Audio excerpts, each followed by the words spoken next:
Phone पर supreme court, video call पर police और बैंक में रटी हुई स्क्रिप्ट।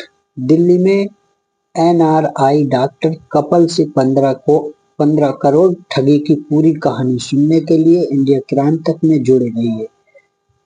तो दोस्तों, आपका स्वागत है डिजिटल अरेस्ट कहानी में। डिजिटल अरेस्ट का कॉमन पैटर्न बताने जा रहे हैं ताकि साइबर ठगों को आसानी से आप लोग पहचान सकें। इससे आप अपना बचाव भी कर सकेंगे। दरअसल डिजिटल अरेस्ट की खबरें पढ़ेंगे या फिर दिल्ली के विक्टिम का इंटरव्यू सुनेंगे तो सभी में एक जैसा पैटर्न नजर आता है। पहले नंबर, अनजान नंबर से कॉल आएगी। साइबर स्कैमर्स सबसे पहले एक अनजान नंबर से कॉल करते हैं। इसके बाद वे फिर पार्सल या आपके नाम पर फेक सिम कार्ड या फिर फेक बैंक खाते के बारे में बताते हैं। आधार कार्ड की कॉपी तक आप लोगों को भेज देते हैं।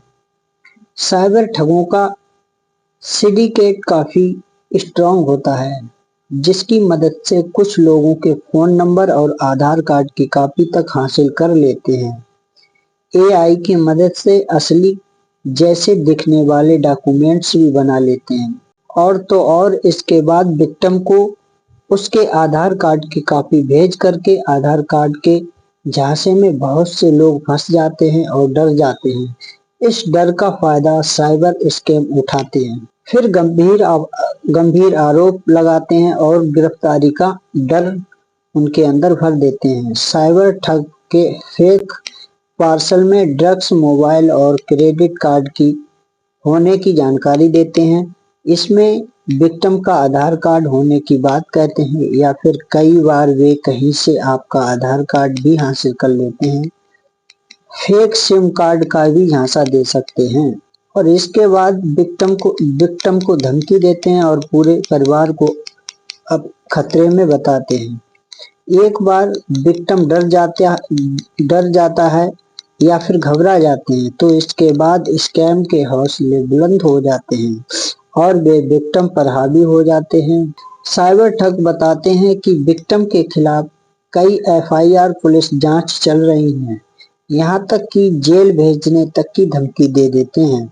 दिल्ली की महिला को बताया कि उनके खिलाफ 25 एफआईआर, ढेरों सिम कार्ड और मुंबई में बैंक अकाउंट, ऐसे उन्हें डराया और धमकाया गया था। किसी दूसरे शहर का नाम यूज जरूर करते हैं। साइबर स्कैम विक्टिम को जांच के नाम पर किसी दूसरे शहर बुलाने को कहते हैं। इसके बाद जैसे ही विक्टिम जांच में सहयोग करने का वादा करते हैं लेकिन दूसरे शहर जाने में असमर्थता जताते हैं, तब यहीं से साइबर स्कैमर्स की पकड़ मजबूत हो जाती है। दोस्तों, जांच के नाम पर करते हैं digital arrest. Digital arrest cyber ठग जांच के नाम पर वर्चुअल अरेस्ट यानी डिजिटल अरेस्ट कर लेते हैं। इस दौरान फेक पुलिस ऑफिसर या फिर फेक जांच अधिकारी आपको वीडियो कॉल करके आपका हिमायती बनता है और बताता है कि इसमें कई हाई प्रोफाइल लोग शामिल भी हैं और केस की डिजिटल लीक होने पर आपकी और आपके परिवार की जान पर खतरा हो सकता है। जांच के नाम पर मांगते हैं सेंसिटिव डिजिटल अरेस्ट करने के बाद जांच के नाम पर फैमिली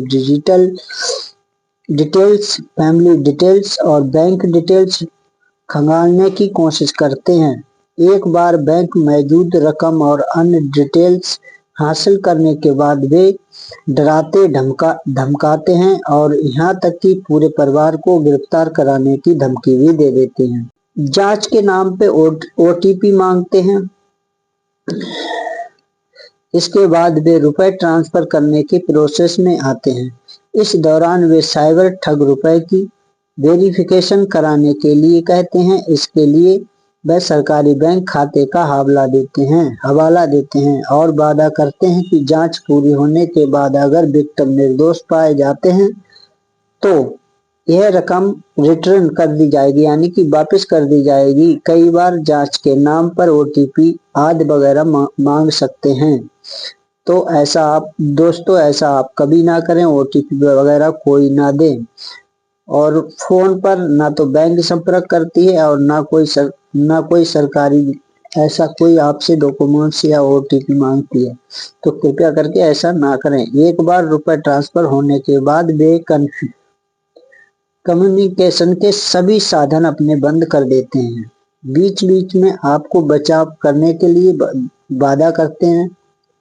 डिजिटल अरेस्ट के दौरान साइबर स्कैमर्स विक्टिम की मदद करने का वादा भी करते हैं। इसमें वह खुद को या भाई फिर बेटा या भाई बन के बचाने का वादा करते हैं। इसमें भी कुछ रुपए ट्रांसफर करने को कहते हैं, जिसमें वे प्रॉमिस करते हैं कि उनका रुपए कुछ दिन बाद वापस कर देंगे। डिजिटल अरेस्ट का आखिरी मकसद बैंक खाते में सेंधमारी होती है।